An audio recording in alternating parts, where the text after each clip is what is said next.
ابھی اس کی عمر ہی کیا تھی، 17 یا 18 سال، جب اس کے بابل نے اسے تایا کے آنگن کو مہکانے کے لیے رخصت کر دیا تھا۔ شادی کے چند ہی دنوں میں اسے اندازہ ہو گیا کہ الیاس جو اس کا تایا زاد بھی تھا اور جسے وہ لوگ بچپن سے جانتے تھے، شوہر بنتے ہی اس کا ایک نیا روپ سامنے آیا۔ شادی کے اگلے ہی روز، جبکہ ابھی وہ سپنے میں تھی، تائی جان کی آواز نے حیران کر دیا۔ ارے فاریہ، اتنا بن سنور کر کیوں نکلی ہو؟ کچن میں کام میں دشواری ہوگی، جاؤ جا کر پراٹھے اور آملیٹ کا ناشتہ بناؤ۔ فاریہ نے حیرت سے ایک نظر اپنے میاں کی طرف ڈالی، جو شان بے نیازی سے موبائل میں گم تھے، اور تایا ابا نے تو گویا سنا ہی نہیں۔ اس نے آنسوؤں کا گولا حلق سے نیچے اتارتے ہوئے بس اتنا کہا، تائی جان، ناشتہ تو اماں کے گھر سے آئے گا نا آج؟ ارے تو کیا اس کے انتظار میں بھوکے ہی رہیں گے ہم؟ تائی کی گرجدار آواز سے وہ لرز گئی اور سیدھا کچن کی طرف چلی گئی۔ ابھی وہ آٹا نکال کر گوندھ ہی رہی تھی کہ دروازے کی گھنٹی بجی اور اماں کی آواز نے اس کے رکے آنسوؤں کو راستہ دے دیا۔ بھابھی، فاریہ کہاں ہے؟ ارے کہاں ہونا ہے اس وقت، بہو ناشتہ بنا رہی ہے سب کے لیے۔ بھابھی، پر آج تو پہلا ہی دن ہے نا، ابھی تو ولیمہ بھی نہیں ہوا۔ فاریہ کی ماں کی مان پڑتی آواز آئی۔ تو کیا ہوا، بہو تو کام کرتی ہی اچھی لگتی ہے نا، پہلا دوسرا کیا، تم بگاڑو نہیں اسے۔ اچھا بھابھی، میں یہ تو نکلوا لوں نا ساتھ میں؟ انہوں نے اپنے ساتھ لائے ہوئے ہاٹ پاٹ اور دیگر سامان کی طرف اشارہ کیا۔ اوہو، ابھی کل ہی تو رات شادی کا کھانا کھایا ہے، آج بازار کا نہیں، گھر کا ناشتہ کریں گے بھائی، طبیعت ہلکی رہے۔ تائی کے جملے اس کی سماعتوں میں سیسا انڈیل رہے تھے، اور الیاس اور تایا جان کی خاموشی اس ایک دن کی دلہن کو اندر سے دیمک زدہ کر رہی تھی۔ نہیں بھابھی، سب بازار کا نہیں ہے، یہ پراٹھے حلوہ گھر کے ہیں۔ اچھا چلو صحیح ہے۔ اچھا فاریہ، آملیٹ اور چائے بنا لو، نمکین کے بغیر کیا مزہ ناشتے کا؟ تائی نے فاریہ سے کہا، جو اماں سے ملنے ہاتھ دھوتی ہوئی باہر آئی تھی۔ جی اچھا، کہتی ہوں۔ سامان ماں کے ہاتھوں سے لیتی کچن میں جانے لگی تو اماں نے کہا، میں بھی چلتی ہوں تمہارے ساتھ۔ بیٹا، ارے رہنے دو، اس کا اپنا گھر ہے، کر لے گی سب کچھ۔ جی اماں، آپ بیٹھیں، بس ابھی لگاتی ہوں میں۔ تنہائی میں ضبط کے بندھن نہ ٹوٹ جائیں۔ ناشتے کی میز پر سب کو بلا کر خود بیٹھنے لگی تو تائی جان نے کہا، ارے گرم چائے بنا کر لاؤ، مجھے یہ تھرموس کی چائے اچھی نہیں لگتی۔ اماں کا تو حال ہی خراب تھا یہ سب کچھ دیکھ کر، لیکن فاریہ اپنے سسرال والوں کی بے حسی پر چلنے کے سوا کچھ نہیں کر سکی تھی۔ اماں کے ساتھ آئی اس کی بھابھی خاموش اور دکھی نظروں سے دیکھے جا رہی تھی۔ دونوں کے حلق سے نوالے نہ اترے۔ فاریہ جب چائے لے کر آئی تو اماں نے اسے اپنے پاس بلا کر بٹھایا، اپنے ہاتھوں سے نوالا بنا کر دیا، جو اس نے بڑی مشکل سے زہر مار کر نیچے اتارا۔ حالانکہ اماں کے ہاتھ کے پراٹھے اور حلوہ اس کا پسندیدہ ناشتہ تھا۔ تائی جان نظر ترچھی کر کے دونوں کو دیکھ رہی تھیں۔ ارے یہ چونچلے گھر پر اٹھانا، ابھی سسرال میں ہیں تمہاری بیٹی زاہدہ؟ تائی خاموش نہ رہ سکی۔ بھابھی، چونچلوں والی کیا بات ہے؟ ابھی کل ہی تو رخصتی ہوئی ہے نا۔ ارے تو کون سا پرایوں میں آئی ہے، اپنے تایا کے ہاں ہی تو آئی ہے نا۔ جی آپ کی اجازت ہو تو فاریہ کو لے جائیں۔ ہیں بھابھی، کیوں لے جائیں؟ رات کو تو ولیمہ ہے۔ بھابھی یہ رسم ہے، اور یہ پاس تو گھر ہے، شام تک آ جائے گی۔ نہیں بھائی، چھوڑو یہ رسمیں، رات ہال میں ملاقات ہوگی، چلو بھائی اللہ حافظ۔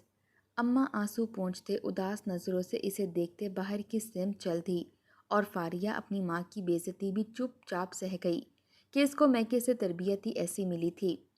اسے پہلے دن یہ احساس ہو گیا تھا کہ یہاں زندگی سہل نہیں ہوگی۔ شب و روز مشینی انداز میں گزر رہے تھے۔ ارے ہم تو سمجھے تھے کہ ایک ہی بیٹی ہے، جانے کیا کیا نچھاور کر دیں گے اس کے اماں ابا۔ یہاں تو چند زیورات اور گاڑی دے کر فارغ ہو گئے۔ لوگ تو اپنے دامادوں کو کاروبار سیٹ کرا دیتے ہیں، یہاں تو خبر ہی نہیں، روز اسی طرح کے تانے سنتے گزرتے۔ ایسا نہیں تھا کہ یہاں پیسے کی کمی تھی، بہت فراوانی تھی، مگر لالچ کی انتہا نہیں ہوتی۔ یہ سب سوچتی مگر کہتی کس سے؟ الیاس کا رویہ بھی اس کے ساتھ سرد سا تھا۔ آئے دن ماں بہنوں کے کہنے پر ہنگامہ زندگی کا معمول تھا۔ اس پر فاریہ کی بگڑتی صحت بھی اسی کا قصور ٹھہری۔ میکا ایک گلی چھوڑ کر تھا، لیکن اسے جانے کی اجازت نہیں تھی۔ ماں اس کی کھڑے کھڑے دروازے پر ملنے آ جاتی اور اشک بہاتی چلی جاتی۔ ماں نے اپنی اکلوتی بیٹی کے دکھ کو دل کا روگ بنا لیا۔ سب بے بس تھے، کچھ نہ کر سکتے تھے کہ اب تو فاریہ کے آنگن میں پھول کھلنے والا تھا۔ پھر ایک امید جاگی، شاید اب حالات بدل جائیں۔ اسی دوران سب پر گویا بم گرا کہ تایا جان کو جگر کا کینسر ہے اور آخری سٹیج پر ہے۔ تایا کی حالت انتہائی خراب ہو گئی تھی، وقت بے وقت خون کی الٹیاں ہو جاتیں اور فاریہ ایسی حالت میں بھی ان کی خدمت کو اپنا فرض سمجھ کر نبھاتی، جبکہ وہ اپنی نندوں اور ساس کی بے حسی پر حیران ہوتی جو پلٹ کر دیکھتے بھی نہیں تھے۔ ابھی بچہ دنیا میں آیا بھی نہیں تھا کہ تایا جان دنیا سے رخصت ہو گئے۔ تائی جی کے اندر بیوگی میں بھی نرمی کی بجائے مزید سختی آ گئی۔ اب تو سمجھو فاریہ کے دن مزید سخت گزر رہے تھے۔ ایسے میں بھی مار پیٹ روز کا معمول بن گیا، کھانے کی الگ تنگی ہو گئی۔ اللہ کو منظور تھا تو بچہ آ گیا، مگر وہ دن بھی خوشگواری کی بجائے فاریہ کے لیے تلخ بن گئے۔ ایک دن کی زچہ و بچہ نے پوری رات صوفے پر ایک کروٹ پر گزاری۔ فاریہ اس بچے کے باپ کی سنگ دلی پر حیران تھی، جو اس کی اولاد تھا، سوائے رونے کے کیا کر سکتی تھی۔ اماں ابا جب ملنے آئے تو تائی کے استقبال نے ششتر کر دیا۔ کوئی انوکھا کام نہیں کیا، دنیا کی عورتیں بچہ پیدا کرتی ہیں اور کام بھی کرتی رہتی ہیں۔ کیوں آئے ہو؟ ایسی کیا پڑی ہے تم لوگوں کو؟ خاطر مدارت کو چلے آئے ہو اپنے گھر سے؟ چلو اپنے گھر واپس جاؤ۔ اور دروازے سے ہی انہیں عزت افزائی کے ساتھ رخصت کر دیا۔ ابا نے فیصلہ کر لیا، اب برداشت جواب دے گئی ہے، خلا لے لیں گے۔ مگر اماں، دنیا کیا کہے گی؟ اور بھابھیوں والا گھر ہے، بہویں بھی آنی ہیں۔ اماں کے ان وسوسوں نے ابا کی ہمت بھی ڈھیر کر دی۔ یوں فاریہ کی زندگی کی سیاہ راتوں میں اضافہ ہو گیا۔ زندگی یوں ہی گزرتی نہیں بلکہ کٹتی رہی۔ سبھی سال بھر کا ہو گیا لیکن حالات نہ بدلے۔ لوگ کہتے تھے بچہ ہونے کے بعد عورت مضبوط ہو جاتی ہے، مرد بھی ٹھیک ہو جاتے ہیں۔ فاریہ کو یہ سب یاد آتا اور وہ سوچتی یہاں ایسا کیوں نہیں ہوا؟ ان پتھروں پر تو میری خدمتوں نے بھی سوراخ نہیں کیا۔ وہ رات کو چپکے چپکے اپنے پہلو میں لیٹے ننھے سبھی سے باتیں کرتی، اپنے دل کا اس کو حال بیان کرتی جسے کسی بات کی سمجھ نہیں تھی۔ لیکن انسان اپنے دل کا بوجھ کسی سے تو بانٹتا ہی ہے۔ فاریہ کی حالت اب قابل رحم ہو چکی تھی۔ اس کے بڑے بھائی جو باہر سیٹل تھے، ان کی آمد اس کی زندگی میں کچھ تو آرام لائی۔ جب بڑے بھیا اس سے ملنے آئے، اسے دیکھ کر سکتے میں آ گئے۔ کیا حالت بنائی ہوئی ہے تم نے گڑیا؟ صدمے سے بھیا صرف اتنا کہہ پائے، اور فاریہ کے پاس الفاظ نہیں، آنسو تھے۔ پھر جب اس کیفیت سے نکلے تو اپنا اثر و رسوخ استعمال کر کے اسے الگ پورشن دلانے اور تائی جان جیسی خاتون سے یہ بھی طے کرانے میں کامیاب ہو گئے کہ یہ سارے گھر کی خدمت نہیں کرے گی، نہ اس کے معاملات میں کوئی دخل اندازی کرے گا۔ اگر کسی نے منع کیا تو میں سیکنڈ بھی نہیں لگاؤں گا اسے لے جانے میں۔ بھیا کی یہ دھمکی کارگر ثابت ہوئی اور فاریہ 2 کمروں کے پورشن میں منتقل ہو گئی، لیکن اس کی سیاہ و تاریک راتیں ابھی بھی باقی تھیں۔ الیاس دودھ نہیں ہے سبھی کا، گھر میں آٹا بھی نہیں۔ جب اس نے یہ کہا تو الیاس جواباً اتنی زور سے چیخا کہ فاریہ ہل گئی۔ تمہیں نے شور ڈالا تھا اکیلے رہنے کا، رہو، اب میرے پاس تمہاری عیاشی کے لیے پیسے نہیں۔ عیاشی؟ یہ ضرورت ہے الیاس، سبھی چھوٹا ہے، دودھ تو اسے چاہیے، اور 2 وقت کی روٹی تو ہر انسان کا حق ہے۔ اچھا بس کرو، اپنی قابلیت کہیں اور دکھانا۔ اور وہ ایک بار پھر رو پڑی۔ یا اللہ، کب ختم ہوں گی یہ اذیت کے دن؟ دروازے پر دستک ہوئی۔ تالا تو باہر سے لگا کر جاتے تھے الیاس، پھر کون آ گیا؟ بھوک سے نڈھال سبھی رو رہا تھا۔ اس نے کھڑکی سے دیکھا تو اس کا 8 سال کا چھوٹا بھائی ہاتھ میں کچھ لیے کھڑا تھا۔ اس نے آواز لگائی تو وہ کھڑکی کی سمت آیا۔ آپا، یہ امی نے بھیجا ہے، دروازے کے نیچے سے ڈال دو۔ بڑی کوشش کے بعد وہ بچہ کامیاب ہوا اور اداس نظروں سے آپا کو دیکھتا واپس چلا گیا۔ فاریہ نے جلدی سے سامان کھولا تو اس میں پکی ہوئی روٹیاں، سالن اور دودھ کا ڈبہ تھا۔ اس کی آنکھوں میں تشکر اور بیچارگی کے آنسو آ گئے۔ ماں ہے نا، کیسے نہیں پتہ چلتا؟ وہ یہ سوچ کر جلدی سے سبھی کا دودھ بنانے لگی۔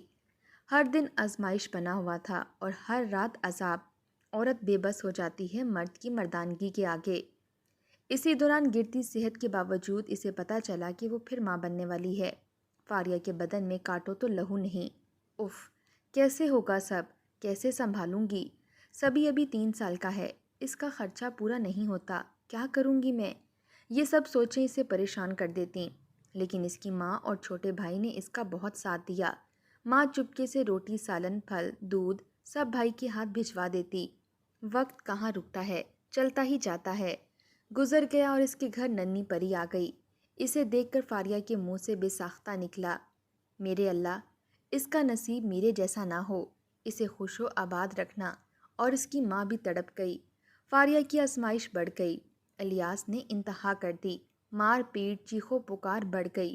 وہ رات نہیں بھول سکتی جب الیاس ننھی زہرا کے رونے سے بپھر کر ہاتھ میں چھرا لے کر مارنے آ گیا۔ فاریہ یہ کیسے برداشت کر سکتی تھی؟ جانے کس طرح وہ شیرنی بن گئی۔ اس گتھم گتھا میں خراشیں تو آئیں، لیکن سبھی کی جرأت نے فاریہ کو بھی حوصلہ دیا جب اس نے 4 سالہ سبھی کے منہ سے اپنے باپ کے لیے یہ سنا کہ آپ انسان نہیں، نہ ہی ہمارے باپ ہیں، آپ ظالم اور خونخوار ہیں۔ اور الیاس مزید طیش میں یہ کہہ کر سبھی کی طرف بڑھا، بہت چل رہی ہے تیری زبان، ماں کا حمایتی، ابھی کاٹتا ہوں تیری زبان کو۔ اور جیسے تیسے فاریہ الیاس کو کمرے سے باہر نکال کر دروازہ بند کرنے میں کامیاب ہو گئی۔ اس چیخو پکار میں بھی آس پاس سناٹا تھا۔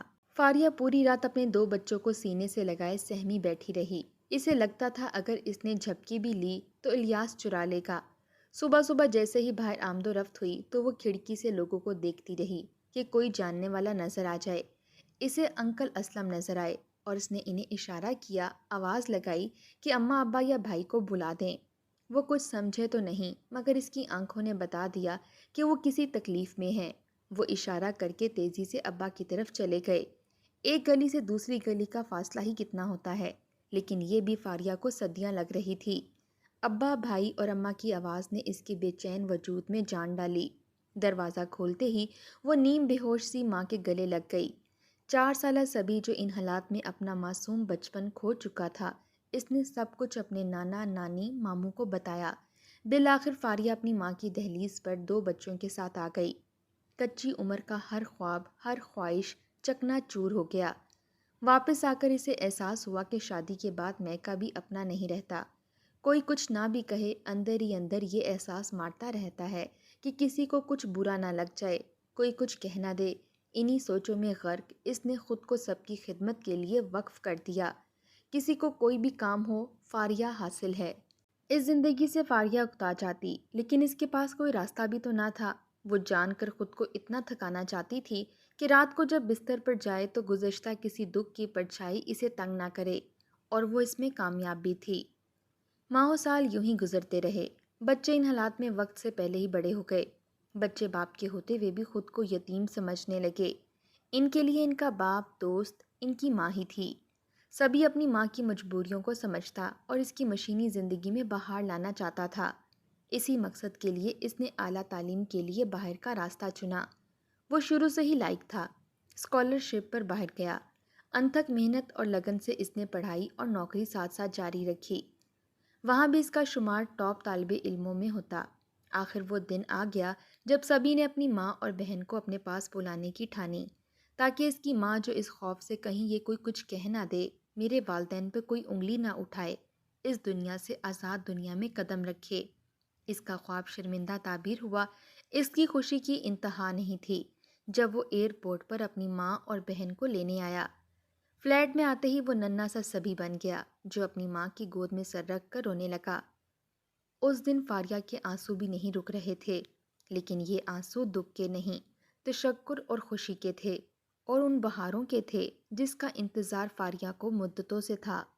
آج گھر میں مہمان تھے تو امی نے سودے سلف کی ایک لمبی لسٹ پکڑا دی، جن میں پھل اور کچھ سبزیاں تھیں۔ میں باہر نکلا۔ ہم سے تھوڑے فاصلے پر سبزی کی بہت بڑی مارکیٹ جو 1 ماہ پہلے ہی بنی ہے۔ میں نے اس مارکیٹ کی جانب رخ کیا۔ یہ مارکیٹ بننے سے پہلے یہ سبزی فروشوں کا اڈا ہوا کرتا تھا۔ صبح صبح سبزی فروش ریڑھی پر سبزیاں لا کر بیچا کرتے تھے، مگر اب انہیں یہ جگہ چھوڑنی پڑی تو انہوں نے رخ بدل لیا۔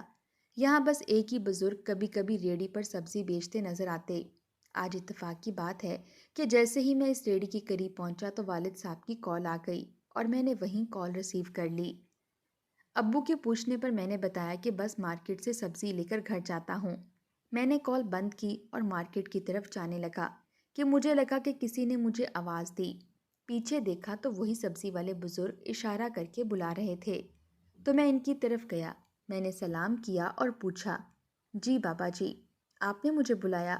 انہوں نے کہا، بیٹا ایک بات کہوں، آپ برا تو نہیں منائیں گے؟ ان کی آواز بھر سی گئی، جیسے ابھی آنسو آنکھوں سے چھلک پڑیں گے۔